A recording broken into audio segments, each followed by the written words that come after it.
rekla, da to pravzaprav turizem ni poklic, turizem je način življenja.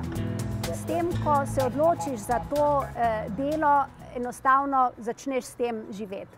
Pomeni, da zate ni počitnic takrat, ko so za druge počitnice oziroma nasploh prosti čas, da te privlači delo z ljudmi, ves čas biti v skupinah, v različnih kulturnih vzorcih, veliko imeti tega neposrednega kontakta z ljudmi, to je potem tisto, kar zadovoljuje. Je pa tudi veliko priložnosti, se mi zdi, da je to treba omeniti tudi za samozaposlitev.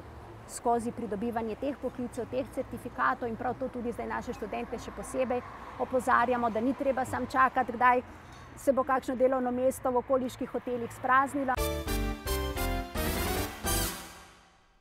Ljudje smo bili popotniki že v pradavnini, predvsem zaradi iskanja hrane, vode, varnega zatočišča ali trgovanja. O točnem datumu začetka turizma se seveda ne more govoriti, ve pa se, da so bila prva turistična potovanja, podobna današnjim, predvsem zaradi verskih razlogov. Zelo popularen je bil v času pred našim štetjem Egipt, zaradi arhitekture, verskih praznikov in podobno. Perzijci so poleg odličnih cestnih povezav na vsakih 30 milj postavljali tudi hotele, ki so bili javno dostopni vsem, ne glede na družbeni sloj in status. Ti hoteli pa veljajo za prve hotele v zgodovini. V času Grkov je turizem doživel razcvet, saj so bili popotniki zaradi svojega splošnega znanja takrat zelo cenjeni. Glavne turistične destinacije v tistem času so bili razni templji, Olimpija zaradi iger, ki so jih prirejali vsake 4 leta, ter otok Delos, kamor so grški bogataši hodili na počitek in sklepanje posla. Pisali so tudi turistične vodiče in imeli poskrbljeno za oskrbo ljudi ob množičnih prireditvah.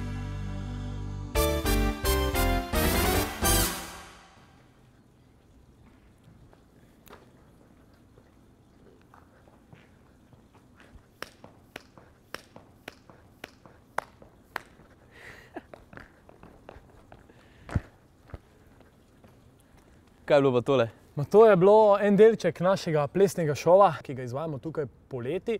Res mikrodelček, ker šov traja 45 minut do 1 ure in je dejansko odvisno, kateri šov izvajamo. Zdaj pa tako, če bi mogel nekomu, ki se zdaj odloča za poklic, nekaj svetovati, kaj bi mu svetoval v zvezi s tem poklicem, recimo? Turistični animator je en tak poklic, kjer ti ni nikoli dolg čas. Pri tem poklicu, res, če malo pogledamo, da delaš lahko cel dan, cel večer, ti ni dolg čas, ne? In kar je pomembno pri tem je, da se najdeš. Ti se zelo najdeš, če te vsaj malo veseli en del tega, zelo hitro začneš razvijati te svoje sposobnosti, ki jih imaš nekje v sebi. In ne samo, da si nekaj sposoben, ampak poanta vsega tega poklica je, da je multi, da je vsega ogromno. In če za nekaj nisi, to že prikriješ z ničim, v čem si dober, ne? In ta poklic ti vsak dan prinese nekaj novega. Veš, kaj sem ugotovil? Da animator sploh ni lahek poklic, ne? Ti moraš znati še recimo plesati, pa moraš biti v ful dobri fizični kondiciji, pa veliko tujih jezikov moraš znati, tako da meni se zdi to res en zelo zanimiv poklic, ne? Vidite, gledalci, turistični animator in vodja cateringa sta nadvse zanimiva poklica. Naslednjič pa si poglejte nov poklic.